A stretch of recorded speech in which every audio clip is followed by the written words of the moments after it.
Bonjour à toutes, bonjour à tous. Moi, c'est Mathieu, je suis CMO chez Iconoclast. Bienvenue dans ce 12e live Iconoclast, puisqu'on en a déjà fait 11. Pour ceux qui nous rejoignent et qui ne connaissent pas Iconoclast, Iconoclast, c'est quoi? C'est une école qui forme à tous les métiers de la vente et du business développement en 4 mois. Avec une particularité, sinon on ne serait pas là, c'est que notre combat au quotidien, c'est d'ouvrir des nouvelles voies vers la réussite qui sont différentes de celles des diplômes, de l'élitisme académique et de la reproduction sociale. Comment on fait? En changeant la manière d'apprendre, avec une approche qui met le développement personnel et l'estime de soi au cœur de la pédagogie. Pédagogie qui se veut à la fois accessible à tous et immersive. Chez nous, on est sur une formation courte, donc accessible, payable après la formation quand on a trouvé son job.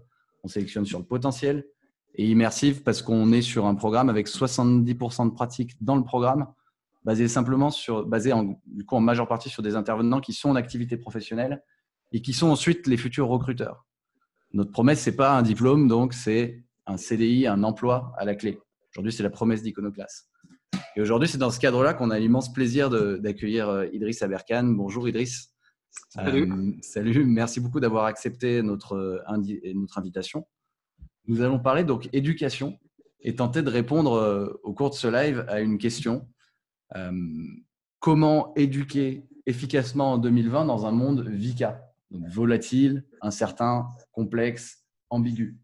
Et pour ça, on s'est dit qu'on allait peut-être l'attaquer par plusieurs angles. Le premier, le fondement de nos systèmes éducatifs actuels qui repose en partie sur un certain mensonge. Ensuite, on va glisser peut-être vers les apprentissages qu'on a aujourd'hui de notre cerveau qui sont différents d'il y a 100 ans et notamment parler de neuroergonomie. Et pour terminer sur des pistes sur le futur de l'éducation. On va faire ça pendant 30-35 minutes et ensuite on laissera un petit peu de temps pour des questions-réponses. Je vois qu'il y a beaucoup de monde, donc n'hésitez pas à poser vos questions sur le chat pendant l'échange et on essaiera d'en prendre le maximum après. Je co-anime aujourd'hui avec Gabin que je vais laisser se présenter avant de laisser la parole à Idriss. Ouais, merci. Salut Idriss, merci beaucoup, merci tout le monde. Je vais me présenter rapidement, mais pas pour parler de moi parce que bon, on s'en fout un petit peu, mais c'est plutôt moi et mon rapport à l'éducation, comment je l'ai vécu et pourquoi je suis rentré chez Iconoclast donc en janvier dernier. Donc en fait, moi j'ai fait une fac, je suis allé à l'université parce que je voulais pas payer pour mes diplômes.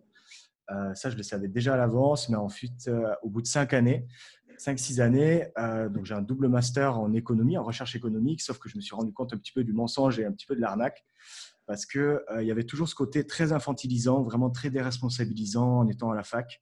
J'ai fait 2 mémoires sur le revenu universel et comment ça peut créer des entreprises d'utilité publique. Sauf qu'il y avait toujours ce côté où on me disait tu ne peux rien inventer, tu n'es pas libre de ce que tu peux dire ou vouloir écrire. Donc à la fin, ça m'a vraiment frustré toutes ces années d'études. Donc j'ai décidé de rejoindre Iconoclast pour la partie vraiment pratique et plus qu'un diplôme, vraiment rentrer et être opérationnel pour le marché du travail, être vraiment prêt avec toute la partie de développement perso. Aujourd'hui, je suis très heureux. Pour le coup, la promesse, elle est tenue. Je suis chez Mansa, qui est une fintech. Et donc, on fait du microcrédit pour les indépendants qui sont un peu exclus du marché traditionnel bancaire. Et au-delà de ça, on essaye vraiment de changer les règles d'accès au crédit chez les gens. Donc, voilà un peu pour mon parcours. Et donc, voilà, je pense qu'on peut s'y reconnaître un peu tous dans cette frustration actuelle qu'ont les jeunes ou pas dans l'éducation classique.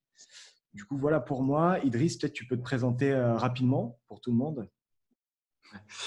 Alors, bon, déjà, avant de commencer, je voulais vraiment rappeler que je soutiens ce que vous faites de façon purement désintéressée. Hein, au cas où dans la communauté, les questions se seraient posées, ce n'est pas du tout un sponsoring. J'ai touché évidemment aucun argent de votre groupe. Et je soutiens juste l'initiative du fait d'essayer de faire un mode d'enseignement différent. Donc, je m'appelle Idriss Aberkan, je suis auteur, conférencier et consultant international. J'ai passé 3 doctorats, dont un justement dans une école privée, et ça a fait pendant plus de 5 ans. Ça a considérablement énervé tout un tas de mandarins en France que j'ai osé recourir à une école privée pour faire mon 3e doctorat. Et pourtant, je peux témoigner encore aujourd'hui que c'était le plus dur et qu'il était même plus difficile que celui de Polytechnique. C'est quand même pas rien.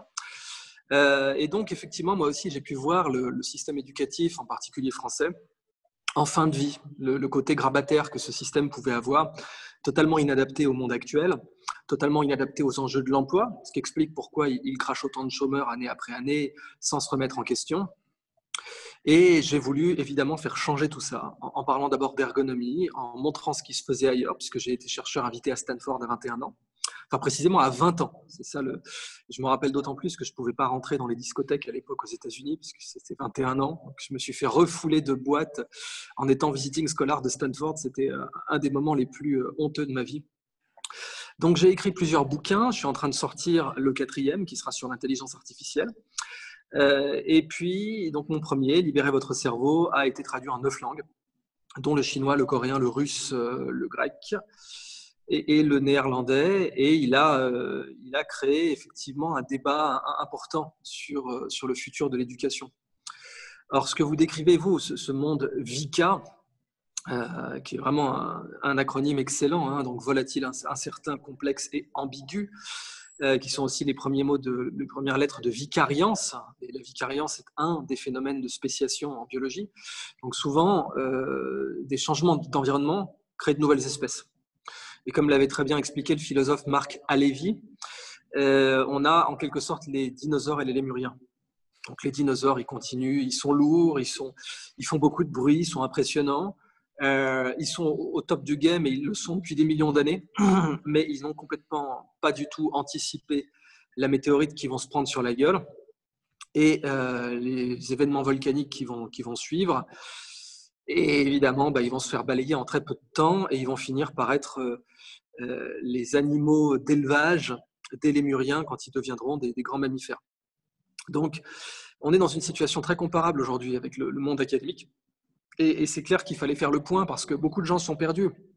Ils voient tout leur référentiel inamovible, ce système des grandes écoles en France qui a été sacralisé alors qu'il n'est pas du tout à la hauteur de sa sacralité, pas du tout. Hein. Vous prenez l'importance qu'on donnait à l'école polytechnique en France, mais elle est totalement usurpée depuis au moins les années 70, cette importance. Quand vous prenez les classements universitaires internationaux, quand vous prenez l'attractivité des écoles, c'est-à-dire donc vers où les meilleurs cerveaux veulent aller. Terence Tao, par exemple, qui est le 2e plus grand mathématicien vivant aujourd'hui, il était en Australie. Quand son talent mathématique s'est avéré manifeste, à aucun moment il aurait rêvé d'aller à Polytechnique ou à Normal Sup. Il faut arrêter les conneries. Il part à UCLA, évidemment. Bon. Donc, mais cette absence de réalité, elle est encore présente chez nos profs de prépa, par exemple. Quand on dit à un prof de classe préparatoire, bon, pas tous, hein, j'en ai rencontré qui étaient complètement au courant, mais certains, on leur dit, vous savez, l'école polytechnique de Lausanne, qu'est-ce que c'est que ça? Ça existe? Ah bon? C'est quoi? C'est comme Polytech Grenoble? Non, c'est l'école polytechnique de Lausanne, les enfants, elle est supérieure à Polytechnique Paris, de très loin. Et Zurich aussi, qui est celle où Einstein a étudié. Donc, on vit en fait dans un monde qui est très comparable à la crise de 2008, sauf que la chose qui s'est passée pour les titres financiers en 2008, c'est-à-dire qu'on avait des agences de notation qui notaient AAA de la grosse dope, et la même qui se passe aujourd'hui avec les diplômes et les écoles. On a des systèmes de notation qui nous disent, alors en particulier français, Polytechnique, c'est génial, Centrale, c'est génial. Aucun étranger ne sait placer ces écoles sur la carte, aucun. Et nos formations encore aujourd'hui, mais même à la fac, c'est ça qui est grave, il n'y a que les écoles de commerce qui ont essayé de faire un petit peu un effort, parce qu'elles étaient conscientes de la réalité du marché, sont complètement déconnectées de la réalité. Et leur unique rêve, en fait, c'est de faire de vous des enseignants-chercheurs. Et si vous ne devenez pas un enseignant-chercheur, elles n'ont rien préparé pour vous sur le marché du travail. Rien du tout. Les seuls qui vont faire cet effort, ce sont quelques chefs de master ou quelques mavericks, quelques francs-tireurs du système qui ont fait une croix sur leur carrière, parce qu'être franc-tireur, ça n'encourage pas la carrière, et qui, eux, comprennent l'importance du marché du travail, ils vont essayer de vous y préparer. Mais le système en soi, il est là pour vous transformer en enseignant-chercheur. Et ceux qui ne sont pas enseignants-chercheurs, par définition, ce sont des mauvais élèves. Ok. Merci beaucoup. C'est une super intro. On a déjà parlé de beaucoup de choses, notamment des diplômes, tout cet aspect statutaire aujourd'hui de l'éducation. Mais avant, peut-être que on peut peut-être revenir sur les bases. Tu parlais tout à l'heure de dinosaures et de lémuriens. Moi, je t'ai entendu dire dans une de tes conférences, Idriss, que j'ai entendu dire mon travail consiste à désinstaller 2 mensonges de la révolution industrielle. Le premier, c'était nature ou emploi, il faut choisir. Et le deuxième, moi, qui m'intéresse aujourd'hui, c'était produire ou épanouir, il faut choisir. Tout à fait. Pourquoi c'est un mensonge? C'est un mensonge parce que personne n'est numéro 1 dans son domaine s'il ne fait pas ce qu'il aime. Et c'est valable aussi bien en sport qu'en sciences, en art aussi. Vous ne pouvez pas être le meilleur si vous ne prenez pas un plaisir à produire. Et la France nous vend le contraire. La France nous vend l'idée que la méritocratie, c'est avant tout une souffrancocratie.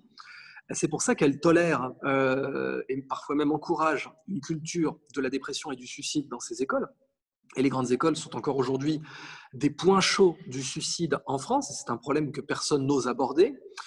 Alors, dans le cas de l'école polytechnique, c'est pire, puisqu'il y a même eu des cas de harcèlement sexuel, des violences sexuelles. Mediapart a fait tout un dossier là-dessus qui a été enterré autant que possible par la direction de l'époque, parce que ça l'affichait très très mal de voir qu'il y avait une culture du viol manifeste dans cette école.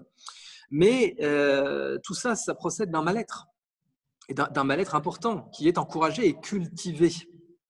L'idée que l'épanouissement augmente la compétitivité est totalement étrangère à nos modes d'éducation français. Alors, c'est le cas au Japon, on se l'a dit, c'est le cas aussi en Corée du Sud. Une bonne heuristique, c'est que très souvent, les pays qui se sont industrialisés rapidement ont développé un système éducatif brutal et violent. Et il y a peu de contre-exemples à ça, sauf peut-être l'Allemagne. Mais on pense que c'est son fédéralisme qui lui a permis de faire remonter les meilleures pratiques. Quand on est fédéral, tous les gymnasia, toutes les universités sont un peu en compétition les unes avec les autres, ce qui fait qu'une pratique débile ne peut pas subsister très longtemps. Alors que quand toutes les universités pensent pareil, au contraire, une pratique débile peut subsister pendant 200 ans. Et c'est le cas typique de la France. Okay. Donc, effectivement, cette idée qu'on ne peut pas être compétitif en étant épanoui, qui d'ailleurs fonde le dialogue syndical, ou plutôt le rapport de force syndicale, c'est-à-dire que toutes les questions d'âge de la retraite, etc., de nombre d'heures par semaine, elles sont systématiquement, comme les questions environnementales d'ailleurs, écotaxe versus pas d'écotaxe, on se dit si on protège l'environnement, on va détruire la compétitivité des entreprises, mais on se dit aussi si on protège l'épanouissement, on va détruire la compétitivité des entreprises. Et c'est ça qui est faux en fait. Il y a tout un tas d'éléments qui sont considérés comme des acquis sociaux aujourd'hui, qui en réalité viennent de grands entrepreneurs. Par exemple, Westinghouse, qui a inventé le week-end avec Ford aussi, parce qu'il savait que des employés épanouis étaient plus productifs. C'est Walt Disney qui a installé des tables de ping-pong et des cantines, dernier cri, dans son entreprise, qui allait devenir l'inspiration fondamentale de la Silicon Valley dans les années 90 pour ses bureaux. Donc, on voit vraiment que si on veut atteindre des pics de productivité à l'heure, il est impératif, c'est même pas recommandé, il est impératif dans la compétition mondiale que les employés soient épanouis. Et ça devrait bien entendu être visé dès l'école. L'école est censée viser la productivité, mais si elle visait l'épanouissement, elle aurait la productivité et l'épanouissement. Mais en visant que la productivité, elle n'a ni l'un ni l'autre. Ok.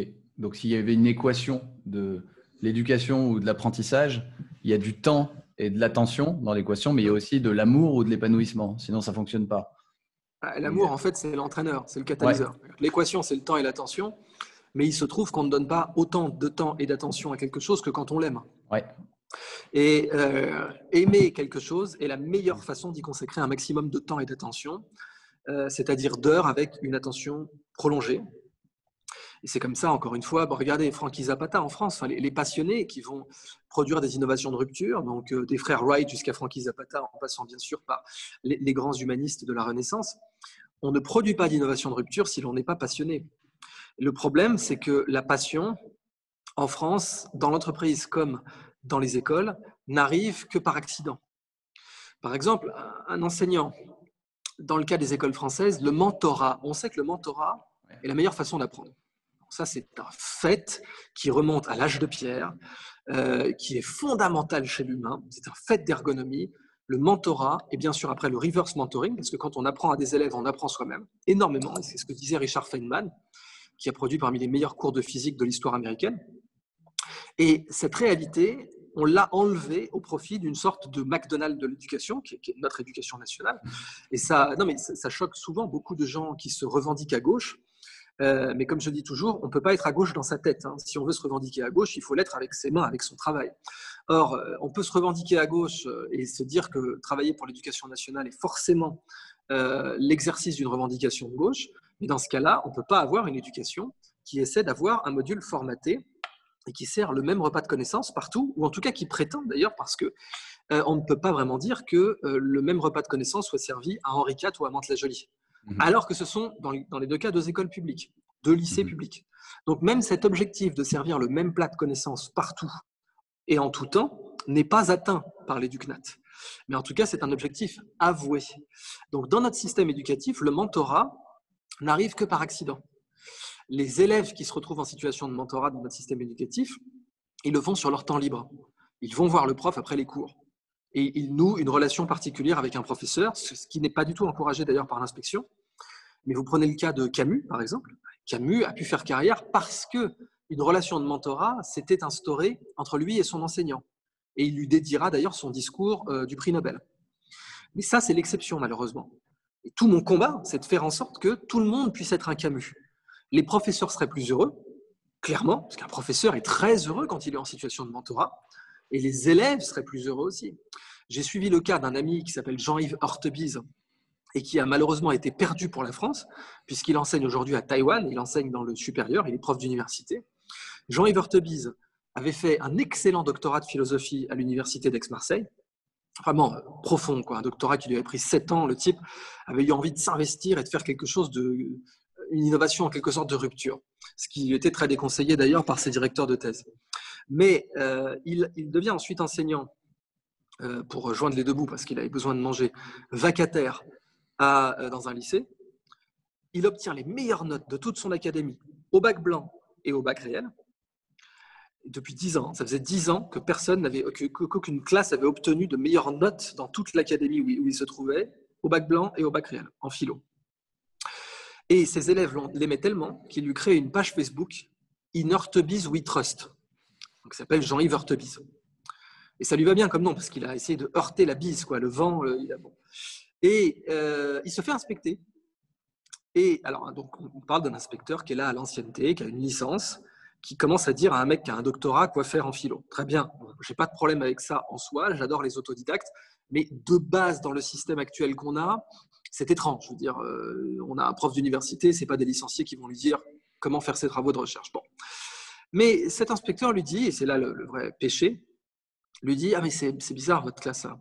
Les élèves s'amusent. » Les élèves s'amusent. Donc, ils ne cherchent pas à comprendre si les élèves auront des bonnes notes, s'ils ont parfaitement compris les concepts de philosophie qu'ils devaient maîtriser, s'ils ont même encore mieux pratiqué l'exercice libre de la sagesse, qui est quand même censé être l'objectif de la philosophie, bien au-delà des notes et des concepts. Et il lui dit juste, moi, ce que je vois, c'est que la forme ne me va pas. La forme ne me va pas. Et donc, je t'attaque sur la forme, petit vacataire, parce que les élèves s'amusent et ce n'est pas la forme à laquelle moi, vieux dinosaure inspecteur, je suis habitué. Donc, je te sac. Et là, Jean-Yves a compris qu'il ne ferait jamais carrière dans l'EducNat, alors qu'il aurait été un trésor pour l'EducNat, ce mec. Et il s'est cassé. Et Taïwan lui a fait un pont d'or. Et aujourd'hui, il est enseignant d'université là-bas. Et on pourrait multiplier les exemples. On a le cas de Céline Alvarez qui s'est fait tabasser de la même façon. Alors, j'ai vu le meilleur argument complètement sophistique et fallacieux qui a été lâché sur Céline Alvarez, c'était qu'il n'y avait eu aucune analyse scientifique de ses résultats. Bon, toute sa classe savait lire et écrire. Alors, je ne sais pas si ce n'est pas un résultat scientifique, mais quand toute ta classe sait lire et écrire, on a un résultat objectivement mesurable d'une part. D'autre part, ses élèves avaient des meilleures notes. Alors, si jamais les détracteurs de Céline Alvarez veulent venir m'expliquer que les notes ne sont pas scientifiques, eh ben, j'ai aucun problème à venir recevoir ce message, mais il va falloir abolir tous les concours des grandes écoles, parce qu'ils ne sont pas scientifiques non plus si les notes ne sont pas scientifiques. Donc, il faut que ces débiles arrêtent de nous couvrir de sophismes et de bullshit quand des innovateurs en pédagogie essaient de faire changer ce système sclérosé. Or, pareil, Céline Alvarez, elle en a eu marre, elle a compris qu'elle ne pourrait jamais progresser dans ce dinosaure administratif conservateur, et surtout, elle a compris que le fondement de la bureaucratie, c'est quand la procédure est plus importante que le résultat. Ouais. C'est-à-dire, on est dans une bureaucratie quand, si vous sauvez un patient, par exemple, une bureaucratie hospitalière, vous sauvez un patient, vous n'avez pas rempli les bons formulaires, eh bien, vous êtes dans le tort. Vous avez tort. J'ai sauvé un patient, quand on se lève le matin, nous les médecins, c'est quand même… Non, quand on se lève le matin, nous les médecins bureaucratiques, C'est notre objectif, et de remplir des cases. Donc, toute bureaucratie a ce problème-là, c'est-à-dire qu'elle finit par oublier sa raison d'être, elle finit par oublier pourquoi elle existe, elle cherche juste à s'entretenir, et en conséquence de quoi, sa forme est plus importante que son fond, parce que sa forme, c'est son ego, c'est ce pourquoi elle vit vraiment. Et tous les systèmes, depuis l'Antiquité, meurent de cette façon. Ouais. Ce cancer bureaucratique qui amène la corruption, qui amène les conflits d'intérêts, qui amène les abus d'autorité, il est systématique, c'est-à-dire qu'on crée des institutions pour servir un but, et à un moment, ces institutions finissent par ne se servir qu'elles-mêmes. Et quand elles doivent choisir entre leur but et elles-mêmes, elles choisissent elles-mêmes. Okay. L'éducation est en plein dans cette crise aujourd'hui. Ok. Merci beaucoup, Idriss. Petite question, je pense qu'on va revenir aussi sur le cas de Céline Alvarez et sur cet aspect de bureaucratie pour essayer d'étayer quelques pistes. Avant ça, on était en train de parler aussi du cerveau et notamment de l'aspect épanouissement. Pour récapituler, l'arnaque de l'ère industrielle, c'est que c'est à mon cerveau aujourd'hui de me faire un système. C'est ça l'arnaque. Alors pour que ça fonctionne, il faudrait renverser ça, que le système se mette à la hauteur du cerveau humain. C'est un peu ce qu'on disait au début. Et ça fait peut-être le pont avec un sujet qu'on a juste effleuré qui est intéressant, celui de la neuroergonomie. Aujourd'hui, on a quand même des apprentissages qui sont bien supérieurs à il y a 100 ans quand le système s'est construit. Est-ce que peut-être on peut donner un élément de définition déjà, parce que tout le monde ne sait pas forcément de quoi on parle quand on parle de neuroergonomie, et puis aller un peu plus loin sur ce sujet. Donc, la neuroergonomie, c'est l'art de ne pas encombrer le cerveau, ou si on considère le cerveau comme une main, l'art de bien utiliser toute la surface de la main. Or, au départ, la neuroergonomie avait été moquée par les universitaires dans les années 70, et c'est pour ça que son fondateur, Raja Parasuraman, a été financé par l'US Air Force. Les mecs pragmatiques, hein. Eux, la bullshit universitaire, ils s'en foutent complètement. Ce qu'a dit Shapiro 62 et ce qu'a dit Johnson 72, ils s'en battent les couilles. Eux, ce qu'ils veulent, c'est qu'un pilote dans une machine qui vaut des milliards ne soit pas tué.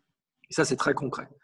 Et donc, ils ont confié de l'argent à Raja Parasuraman en lui disant « Fais un bras d'honneur à tes pairs pour l'instant, parce que nous, on veut juste des pilotes qui survivent dans leur avion.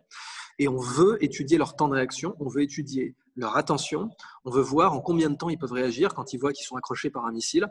Et comment ils peuvent s'évader, etc. » Et donc, c'était une science concrète.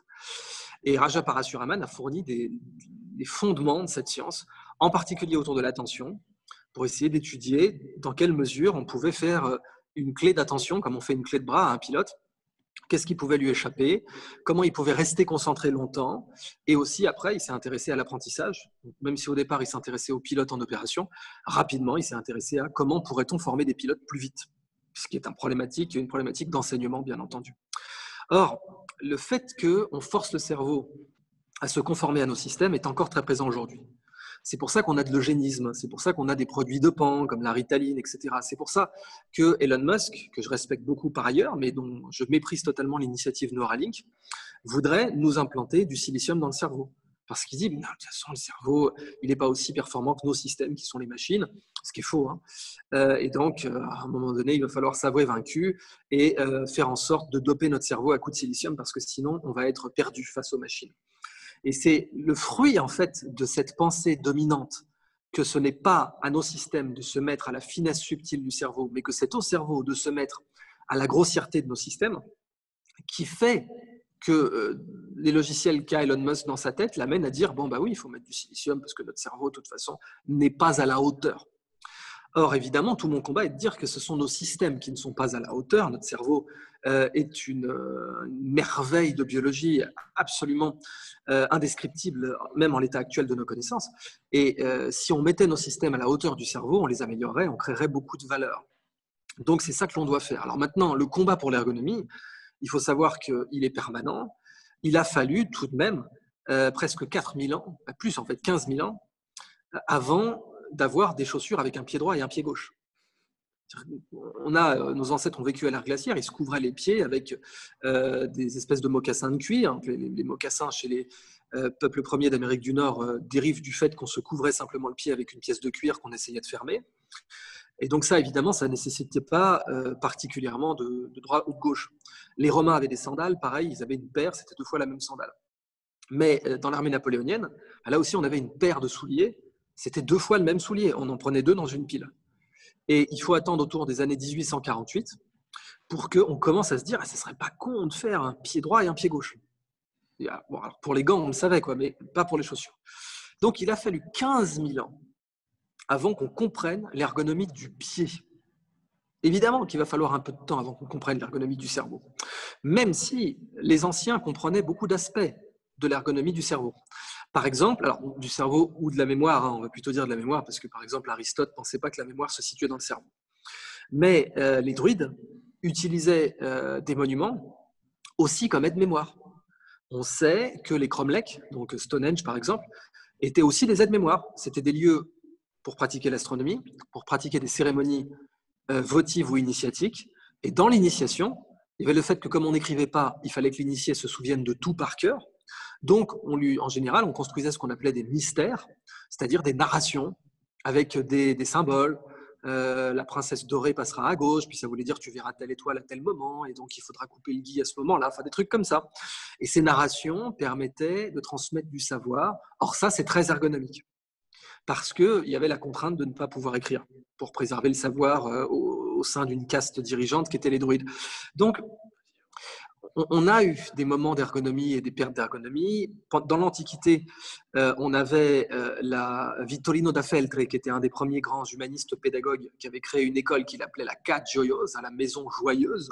Donc déjà à l'époque, on était au clair avec l'idée que prendre du plaisir était un bon moyen d'apprendre. Maintenant, on est revenu en arrière et il faut réaffirmer que ce n'est certainement pas au cerveau humain de se mettre à la forme d'un enseignement maladroit et qui n'a pas évolué depuis 200 ans, mais c'est à cet enseignement de se mettre à la forme de cette merveille absolue qu'est le cerveau. C'est ça, mais quand on entend par exemple Emmanuel Macron, bon, il n'a peut-être pas pris la décision, mais qui lui est jeune et dynamique, décider d'arrêter l'école à domicile, là, et qui va du coup supprimer ce mode d'enseignement pour 50 000 étudiants en France, alors même que dans le même temps, par exemple, il y a Power Z, qui est un jeu vidéo qui va être le jeu de l'éducation à la Fortnite, qui met tout en place, donc Fortnite qui a mis toutes les règles de neurosciences pour appliquer et rendre le jeu addictif, et qui eux veulent aussi faire ça. Est-ce que c'est pas un peu une perte d'ergonomie de ramener le cerveau? Power Z. Power Z. Redis-moi. Power Z. C'est l'ancien créateur de Shadow, donc l'internet, enfin l'ordinateur par streaming, qui lance ce projet, qui est un énorme projet en France et qui est en train d'arriver et qui va mettre plusieurs années à arriver, mais au moins c'est très ambitieux et ils veulent vraiment utiliser les neurosciences pour les appliquer. Sauf que quand Macron dit nous on met le monopole de l'éducation au sein même de l'école, entre ses murs, est-ce que c'est quand même pas un peu une perte d'ergonomie ou un retour en arrière, en tout cas pas un bond en avant? Oui, c'est de la politique. Et donc qui dit politique en l'occurrence dira bureaucratie, c'est-à-dire c'est le système qui se protège au détriment de son objectif. De la même façon que, comme je te le disais, dans une bureaucratie médicale, un médecin qui soigne mais qui n'a pas rempli les bons formulaires est sanctionné. Dans une bureaucratie éducative, le but est de maintenir le pouvoir. Or, l'éducation en France est un pouvoir. Ce n'est rien d'autre, c'est un pouvoir. Et elle sert à… Alors, Bourdieu en a beaucoup parlé, mais d'autres chercheurs en ont parlé avant lui, notamment dans la mouvance du structuralisme. C'est un pouvoir, donc il se comporte comme tout pouvoir, c'est-à-dire qu'il n'aime pas les contre-pouvoirs, il n'aime pas la concurrence, et s'il doit choisir entre un concurrent, par exemple, un pouvoir concurrent qui réaliserait son service mieux que lui, ou se préserver lui, évidemment qu'il va se préserver lui, évidemment. Donc, en France, techniquement, c'est l'instruction qui est obligatoire. C'est-à-dire que même d'un point de vue juridique, on peut plaider que bien évidemment le homeschooling qui donne des résultats exceptionnels. N'oublions pas que le plus jeune bachelier de l'histoire de France, Arthur Ami Andrizoa, qui a eu son bac à 11 ans et 11 mois, il a eu son bac à 11 ans et 11 mois, a été entièrement homeschoolé. Il n'a pas foutu un pied dans l'éducnat, mais pas un pied.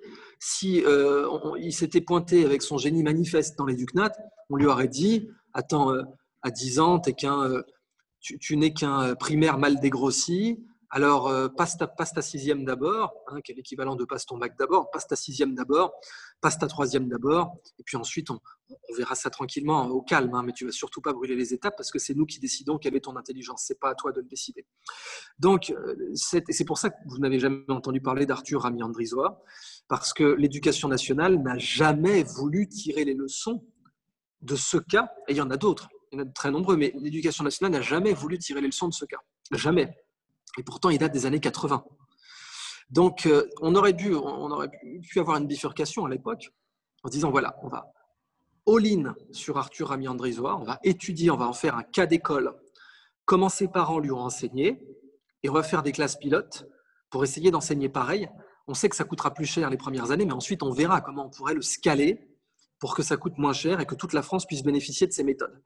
On ne l'a évidemment pas fait parce que ça aurait nécessité de réformer le dinosaure qui ne veut absolument pas se remettre en question, puisqu'il a raison par définition. Et donc, encore aujourd'hui, l'école française est profondément hostile à toute forme de homeschooling. Et le CNED a été privatisé, donc ça veut bien dire que l'école publique ne veut absolument pas entendre parler de ça. Et malheureusement, en plein Covid, c'est le CNED qui a été réquisitionné par l'État pour faire des enseignements et maintenir une continuité pédagogique en France. Donc, vous regardez le TEDx de Logan Laplante, qui est un très bon cas d'école aussi. On lui dit « Hack Schooling makes me happy », c'est le titre de son TEDx. Ça vous montre bien qu'il faut hacker l'éducation et que nous pourrions tous avoir le niveau d'un bachelier à 13 ans. Je ne déconne pas. Nous pourrions tous avoir le niveau d'un bachelier scientifique à 13 ans si, en l'état actuel des choses, nous étions tous riches et avions des mentors payés chacun individuellement pour nous, mais il y aurait d'autres méthodes. Et effectivement, les jeux vidéo sont une méthode qui pourrait nous amener là. Et merci. Avant de revenir sur les pistes, et ça serait cool qu'on parle un peu plus des jeux vidéo, on a touché un point important, on a parlé de Macron, on a parlé du système qui se défend lui-même, on parle de réforme. Est-ce que l'éducation, ça doit nécessairement être un enjeu politique et la solution passe par une réforme menée par le politique? Ou est-ce que selon toi, ça doit et ça va venir par autre chose que le système actuel? Alors, c'est pas selon moi. On attend aussi, en France, parfois, on a tendance à beaucoup attendre de la politique et des personnes au pouvoir, alors que bien souvent, les révolutions viennent d'ailleurs. Oui, en France, on est étato-dépendant. 57% de dépenses publiques sur PIB en France. La France et les Français sont étato-dépendants. Même les entrepreneurs attendent des aides, veulent voir le ministre quand ça va mal. On est totalement étato-dépendant. Ça vient de notre école, ça vient de ce conditionnement permanent que nous avons à offrir un respect totalement immérité à n'importe quel agent public, quel que soit son résultat. On continue à avoir une déférence à vomir envers des gens comme Bruno Le Maire, alors que notre économie est coulée, pétée en deux. Mais n'empêche que quand ces gens-là se déplacent, ils continuent à être respectés, alors que leurs résultats, qui sont les seuls qui devraient parler, ne méritent pas le moindre atome de respect. Et donc oui, en France, nous avons une culture, une mentalité d'étato-dépendance suivie, approfondie, qui date de même avant la Révolution française. Ça date de la centralisation des pouvoirs, que ce soit par François Ier, par Louis XIV, et certains diraient même par Charlemagne. Quoi qu'il en soit, ce n'est pas mon opinion de dire qu'il faut absolument dépolitiser l'éducation. C'est l'opinion des Finlandais qui ont le meilleur système éducatif au monde. Et c'est l'opinion des Suisses. Les Suisses n'ont pas de ministère de l'éducation nationale. Point. Je vais laisser toute votre communauté réfléchir à ça. Les Suisses n'ont pas de ministre pour l'enseignement. C'est tout. Ce sont les cantons qui décident.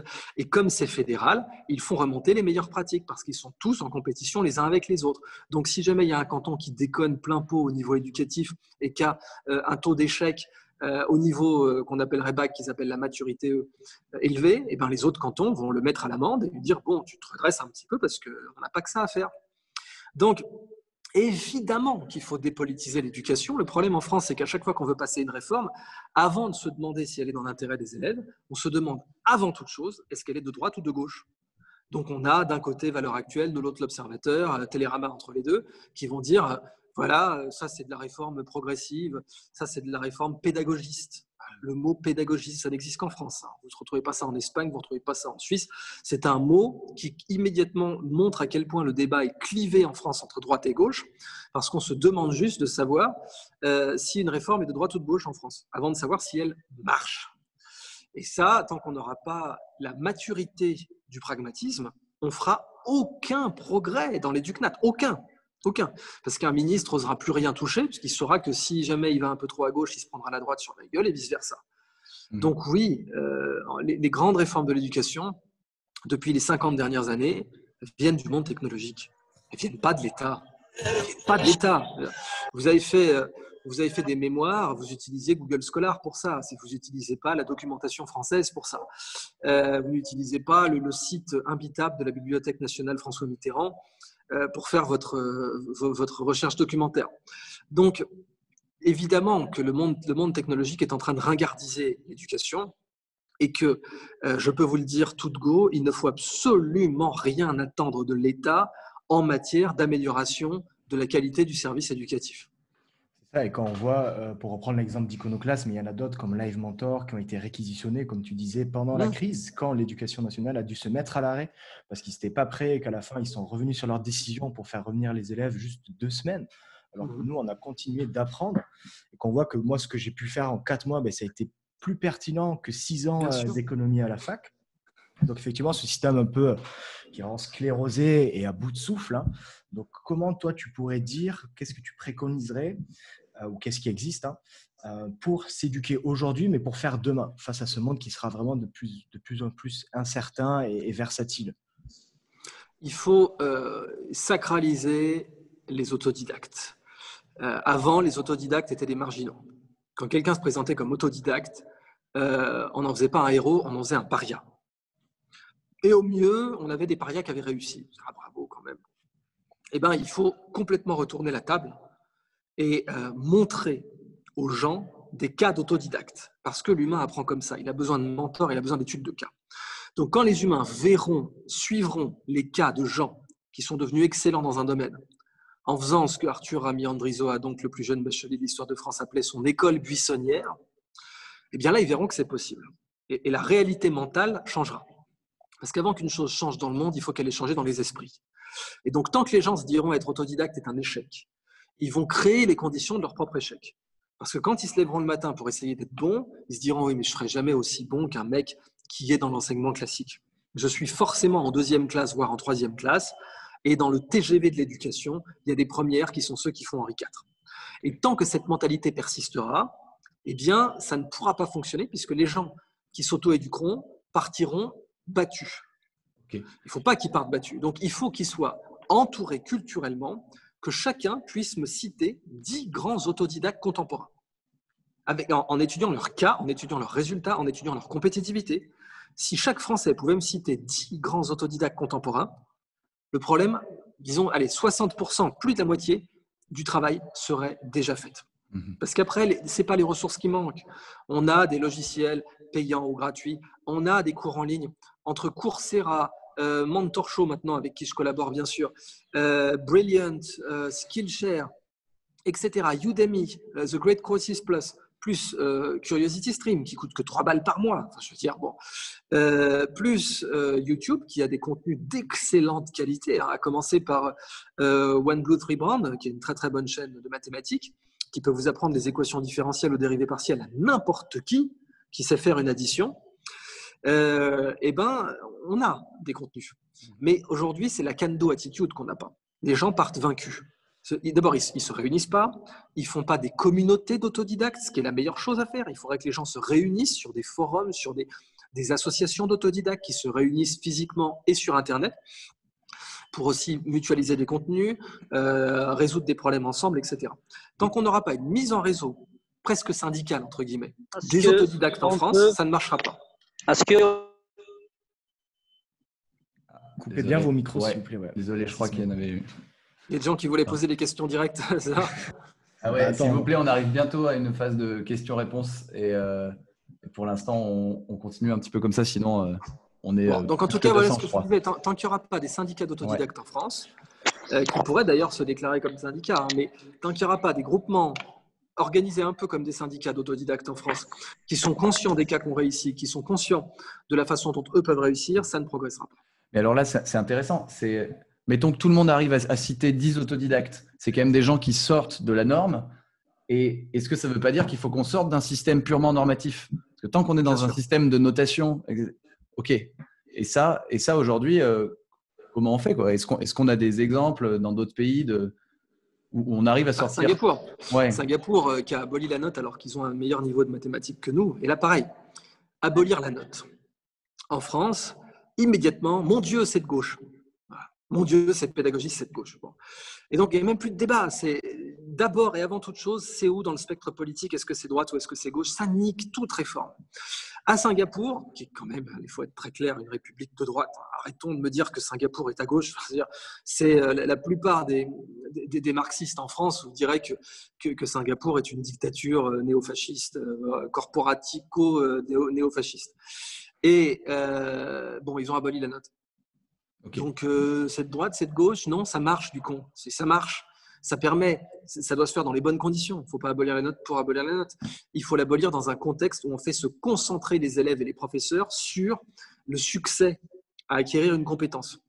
Donc, il faut pas oublier qu'un enseignant et un enseignement ont deux grands outils, la note et la correction.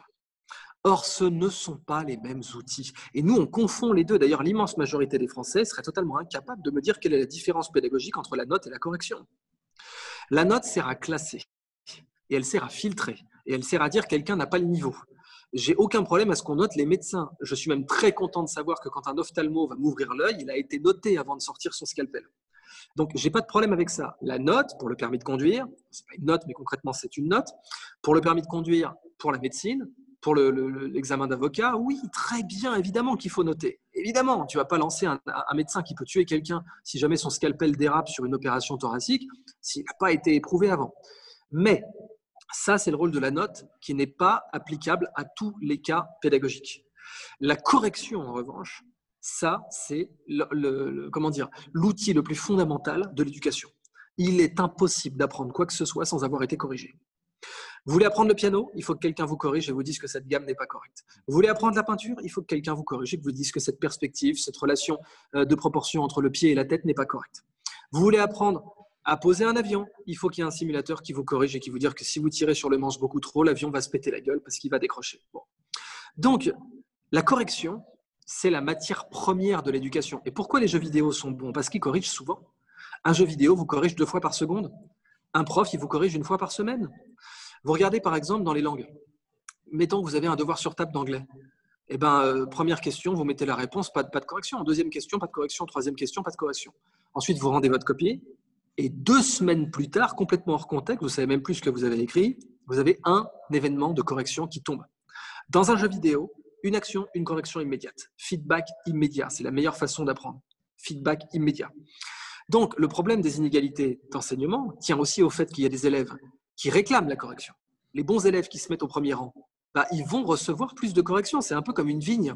Une vigne bien exposée au soleil, elle va vous produire un meilleur vin. Eh bien, les rangées des élèves dans la classe, les élèves qui sont au plus proche du prof, ils vont recevoir plus d'attention du prof. Et à la fin de l'année, ils auront mieux appris. Parce qu'un élève qui reçoit plus d'attention du prof, il aura, toute chose égale par ailleurs, été corrigé plus souvent. Et donc, il aura davantage appris que l'élève qui s'est planqué à côté du radiateur au fond de la classe. Donc, c'est exactement comme pour un vin. Il y a des gens qui sont prêts à acheter une vigne parce qu'elle est un tout petit peu mieux exposée que celle qu'ils avaient au départ et qui sauront que ça va leur faire un vin qui vaudra 2 fois plus. Le soleil dans une classe, c'est le prof puisqu'il est apte à délivrer des corrections. Et les élèves qui reçoivent peu de corrections, à la fin, ils feront du vinaigre. L'avantage du jeu vidéo, c'est qu'il est démocratique du point de vue de la correction. Il donne plein de corrections à tout le monde. Et aussi, le problème de la note confondue avec la correction, c'est que justement, un élève qui a systématiquement associé dans sa tête la note et la correction, il ne voudra plus être corrigé. Vous l'aurez dégoûté de la correction, puisque pour lui, la correction est associée à un phénomène qui n'a rien à voir, qui est la note. On lui dit, tu vaux de la merde, tu as 5 sur 20, tu es un gros caca, tes parents vont t'abandonner. C'est ce que notre subconscient retient. Du coup, l'élève est dégoûté de la correction. En conséquence de quoi, il ne veut plus être corrigé. Et là, vous avez créé une amputation de son apprentissage.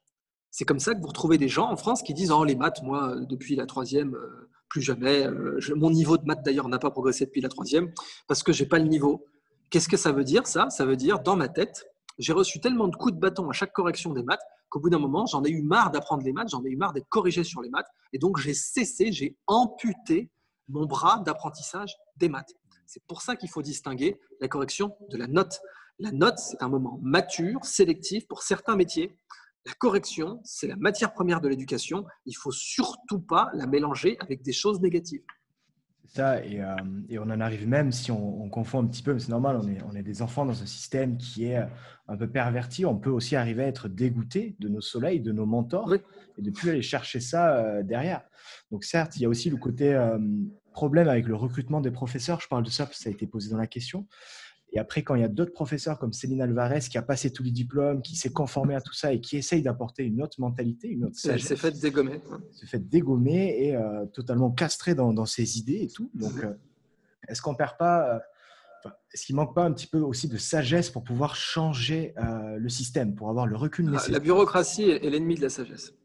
Et c'est pour ça que Socrate, déjà, ne voulait surtout pas créer d'académie. C'est Platon qui a créé l'académie, avec du nom de Académos, qui lui a fourni un terrain. Mais Socrate ne voulait surtout pas, déjà même lui, il était très extrémiste, puisqu'il ne voulait même pas d'enseignement écrit, il voulait que ce soit mentorat, uniquement mentorat, et la sagesse ne peut s'apprendre que comme ça. Mais Platon, dès la mort de Socrate, va créer l'académie, et déjà à l'époque, il y avait un contre-pouvoir, qui était Diogène. Et Diogène passait son temps à moquer le caractère mécanique, ça n'empêche pas que Platon était un très grand philosophe, mais le caractère mécanique que Platon était en train d'instaurer, Diogène passait son temps à le moquer. Diogène qui vivait dans un tonneau, qui était totalement anti-système, qui va dire quand Alexandre le Grand va lui demander ce qu'il pouvait faire pour lui, il va lui dire « écarte-toi de mon soleil ». Et Diogène était la force qui équilibrait le côté orthodoxe, mécanique, bureaucratique de Platon. Par exemple, Platon, quand on lui demandera de définir un homme, dira c'est un bipède sans plumes.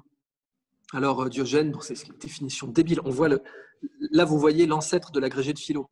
C'est-à-dire qu'il n'y a plus aucune sagesse là-dedans. C'est juste une orthodoxie mécanique de l'esprit qui essaie de regarder des attributs extérieurs de l'homme, qui est une catégorie philosophique extraordinaire et bien supérieure à un bipède sans plumes, et qui l'a réduit à ça parce que son orthodoxie intellectuelle l'amène à ça. Et donc, Diogène, pour se moquer de lui, lui a amené un poulet plumé et a dit « voilà l'homme de Platon ». Oui, ça correspondait à la définition de Platon, c'était un bipède sans plumes. Alors Platon a dit « un bipède sans plumes avec de gros ongles plats ». Bon, Diogène aurait pu demain prendre un marteau, écraser les griffes du poulet et dire « voilà l'homme de Platon » et ça aurait été sans fin. Et pour bien montrer ça, une fois Diogène s'était incrusté à un cours de Platon et il lui avait présenté une tasse. Donc il lui avait dit, voilà, cette tasse, mais en fait, il y a la tasse parfaite dans le monde des idées, ça c'est le platonicien. Donc notre cerveau est capable d'imaginer la tasse des tasses, le concept de tasse, ce qui va devenir un point cardinal de la philosophie occidentale. Encore aujourd'hui, les agrégés de philo disent que toute la philosophie, ce n'est que le concept, ce que je récuse totalement, toute la philosophie, ce n'est que la sagesse, bande de bolos. Je ferme la parenthèse. Quoi qu'il en soit, Platon disait, voilà, il y a la tasse... la tasse idéale. Et donc, Diogène lui dit, mais alors où elle est cette tasse idéale? Et Platon lui dit, elle est là, mais elle ne peut pas être là chez toi parce que tu n'as pas la capacité d'imaginer le concept de tasse. Et donc, Diogène s'amène et dit, mais cette tasse, elle est vide. Alors, Platon dit, oui, elle est vide. Hein, elle est vide. Dit, mais où il est le concept de vide? Où il est le vide idéal? Et Platon est là, et puis Diogène s'approche, il lui fait, il est là, dans ta tête. Donc, au début, on avait des Diogènes qui venaient challenger l'académisme. On les a plus. C'est aussi simple que ça. On les a plus. Alors, on les a de temps en temps parce que la société arrive à en produire. Vous avez vu ce film Dr Patch, hein, de ce type qui va challenger les méthodes, les pratiques médicales, etc. et qui se fait rejeter, mais qui a raison. On en a régulièrement des Diogènes. Mais ils se font tabasser par un monde académique qui est devenu beaucoup trop puissant et qui n'a plus de contre-pouvoir. Il faudrait recréer des Diogènes. Et c'est ça, les syndicats d'autodidactes. Ils auraient comme symbole, comme mentor, Diogène.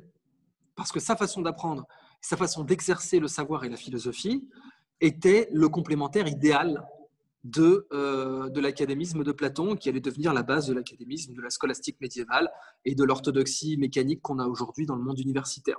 Que tu déplorais bien quand tu parlais de tes mémoires hein, tout à l'heure, Gabin, quand tu disais voilà, on n'avait pas le droit de créer, oui, parce que c'est l'orthodoxie mécanique du monde académique qui t'impose ça et qui dit il y a une méthode répétitive et industrielle à appliquer.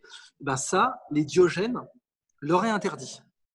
Donc, tant que notre système ne saura pas embrasser ces Diogènes, qui sont des trésors hein, pour la société, parce qu'ils nous font progresser, tant que notre système crucifiera ces Diogènes plutôt que de les embrasser, eh ben, il sera malade.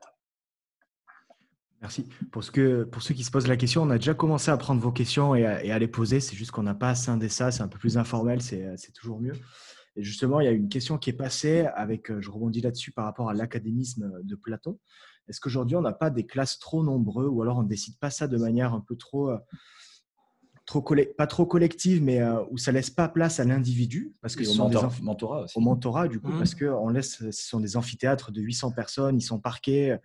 Donc ensuite, comment le prof aussi, de manière très pratique, réelle, dans le pragmatique, comment le prof aussi peut adresser le même message. Lui aussi, ça peut le dégoûter à avoir une approche au final humaine et ce qui est le cœur et pourquoi ça l'a motivé de faire ce job ou de faire toutes ces formations au début. Alors, c'est pas compliqué. Notre modèle conçoit le professeur comme un distributeur. Et il y a plein de raisons à ça. La première, c'est que ça permet de le contrôler.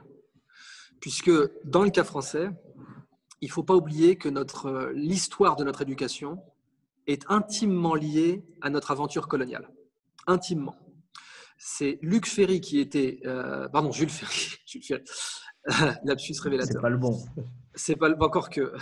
Jules Ferry, qui était ministre des colonies, donc avant d'être responsable de l'enseignement obligatoire, de l'instruction publique obligatoire, Ferry était un colonialiste. C'est lui qui a proposé le concept de mission civilisatrice. Et donc, avoir un système éducatif centralisé, où les professeurs vont à l'école normale. Tout est dit. Je veux dire, on a un système qui le dit brutalement. L'école normale. Et après, on a les princes des écoles normales, c'est les écoles normales supérieures. Ils sont encore plus normaux que les autres. Et donc, on a des distributeurs de savoir qui doivent débiter un programme le même partout. Notamment pourquoi ? Parce qu'on avait peur de la sécession. Il ne faut pas oublier que le général Giap, qui va mettre des fessées à tous les généraux au Vietnam, il va mettre des fessées déculottées aux généraux français, il va mettre des fessées déculottées aux généraux américains, et il va mettre des fessées déculottées aux généraux chinois. Et bien, le général Giap était un enseignant. C'était un enseignant qui commençait à résister à quelques conneries du genre nos ancêtres les Gaulois au Vietnam. Donc, nos ancêtres les Khmers qui ont construit une civilisation intéressante, qui est aussi intéressante que celle des Gaulois. Et commençons pas à dire que nous, les Vietnamiens, on a les ancêtres gaulois, c'est du flan. Donc, devoir dire la même chose, nos ancêtres les Gaulois, de Cayenne à Pointe-à-Pitre en passant par Fort-de-France et Biennois, c'était l'idée du McDonald's éducatif que Jules Ferry voulait constituer. C'est-à-dire le même Big Mac partout. Ça impose d'avoir un professeur distributeur. Le problème, c'est qu'un professeur distributeur, ça s'automatise. Si le professeur n'est que distributeur, un distributeur, il y en a en bas de chez moi à la gare. Je mets 2,50 balles et j'ai un Kinder Bueno. Donc, si le professeur est un distributeur de savoir, mais Internet est bien meilleur que lui, il ne pourra pas être compétitif là-dessus. Alors, la seule solution, c'est d'interdire les tablettes à l'école. On interdit les tablettes, on interdit les téléphones. Soi-disant parce que les enfants vont juste aller sur WhatsApp. Oui, ou sur Insta, je veux dire, bon. Oui, alors déjà parce que votre enseignement est chiant comme la mort, mais en plus de ça, il y a aussi un élève équipé d'un téléphone pourrait contredire son prof. Il va sur Quora, il tape n'importe quelle position controversée, la guerre de Vendée par exemple, qui est un des trucs, un des problèmes de l'enseignement français, c'est la guerre de Vendée. Qu'est-ce que la République française, qu'on nous vend comme idéal, a fait en Vendée ? Genre, combien il y a eu de morts ? Est-ce que des femmes, des enfants, des vieillards ont été forcés à creuser leur propre tombe ? Est-ce qu'on a balancé des gens dans la Loire, etc. Bon. Si jamais vous en débattez avec votre prof équipé d'un téléphone, le cours va mal se mettre. Donc, il vaut mieux qu'on ait un élève qui est là, passif, devant son prof, qui est la seule source de connaissances légitimes. C'est un petit peu comme le monopole de la régie des tabacs dans les années 30. C'est la même chose, sauf qu'au lieu de vendre des cigarettes, on vend de la connaissance. Okay. Donc, concrètement, ce modèle du professeur distributeur vient de là. Les pays qui n'ont pas eu d'aventure coloniale ont le plus rapidement possible éliminé toute idée que le professeur était un distributeur, comme la Suisse, comme l'Islande, comme la Finlande, comme Singapour.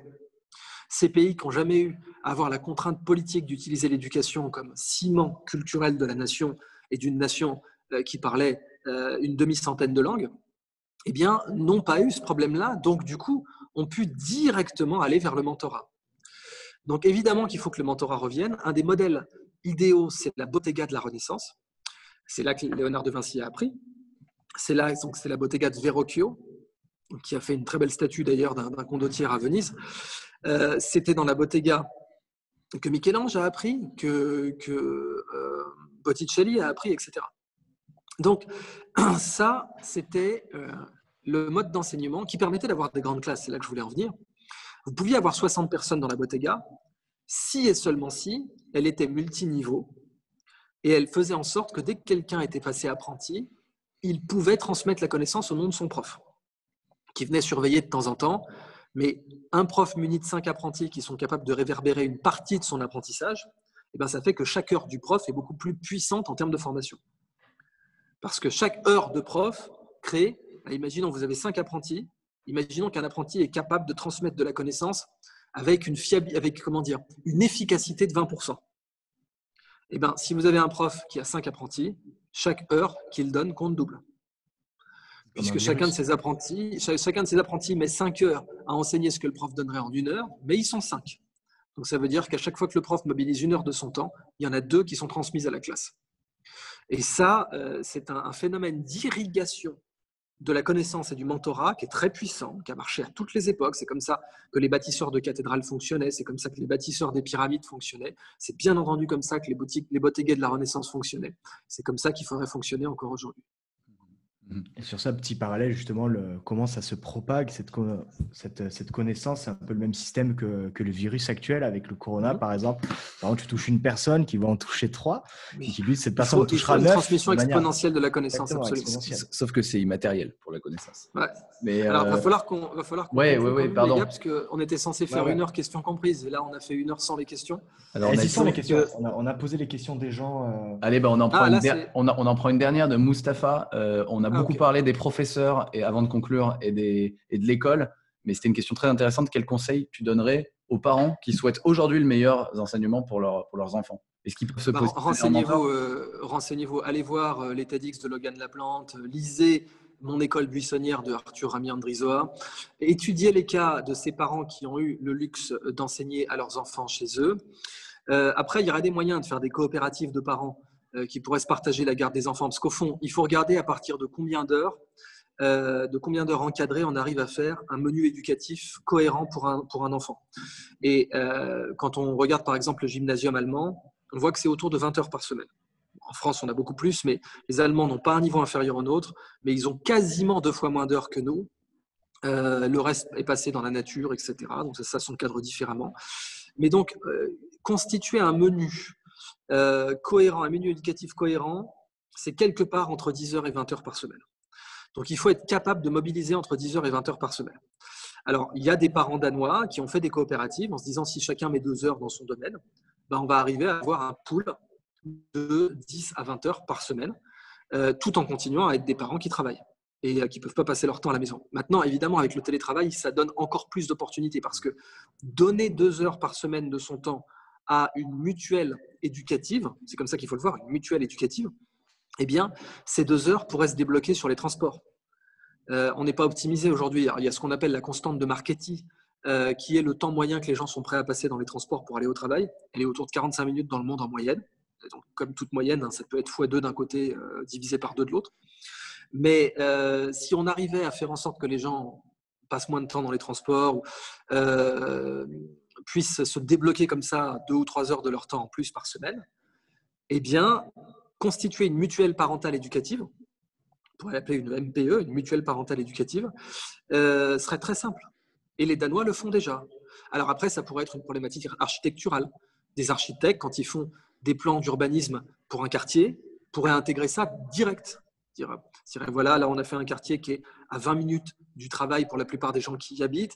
En plus, ils ont des petits jardins mutuels, ils peuvent se rencontrer facilement et on pourrait les encourager, ne serait-ce que par la simple empreinte architecturale de notre projet, à créer des mutuelles parentales éducatives. Ça serait très puissant, ça encouragerait le vivre ensemble, ça donnerait aussi plus de dialogue politique parce que dans toute MPE, on aurait des mecs de droite et de gauche. Donc, a priori, ils ne penseraient pas tous pareil, sauf si c'est des Mormons à Salt Lake City. Et du coup, on pourrait commencer à avoir plus de homeschooling. Merci, je vais conclure. Je vais revenir juste un dernier exemple, une petite parenthèse. Tu parlais de la bataille de Verdun tout à l'heure. C'est intéressant parce qu'on ne le remet pas en cause quand on nous l'apprend à l'école. Sauf que si vous renseignez un peu sur Internet, il y a une femme espionne, une grande espionne française, qui avait prévenu que ça allait être un gros carnage, cette guerre, sauf qu'on ne l'avait pas pris en compte. Donc voilà, petit big up à tous les Diogènes féminins et masculins et à tout le monde. Et merci à tous pour ce live. Merci Idriss. On le rappelle, c'est vrai que tu es venu gratuitement.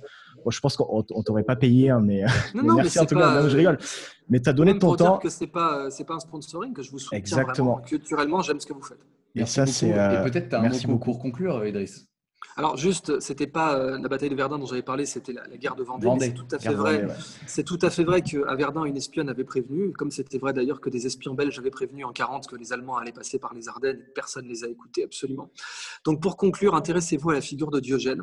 À chaque fois que vous verrez ce que 2500 ans, 2300 ans d'académisme ont fait à l'embouteillage, à la mise en conserve des savoirs, pensez à Diogène et pensez à cet épisode de la tasse.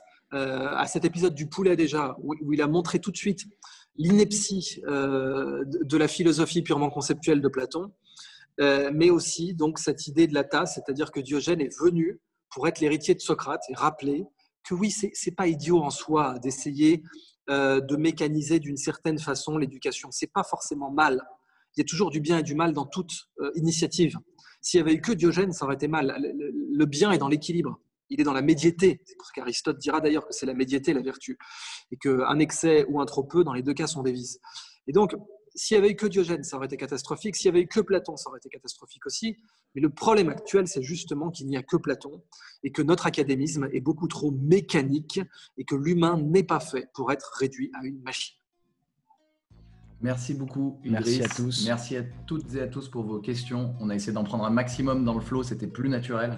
On n'a pas pu prendre toutes les questions. En tout cas, je vois Idriss président dans les Idriss commentaires. 2022, donc... attention. Donc, bonne chance pour la suite. Bonne journée à tous. Salut. Salut. Merci tout le monde. Ciao, ciao. Merci à vous.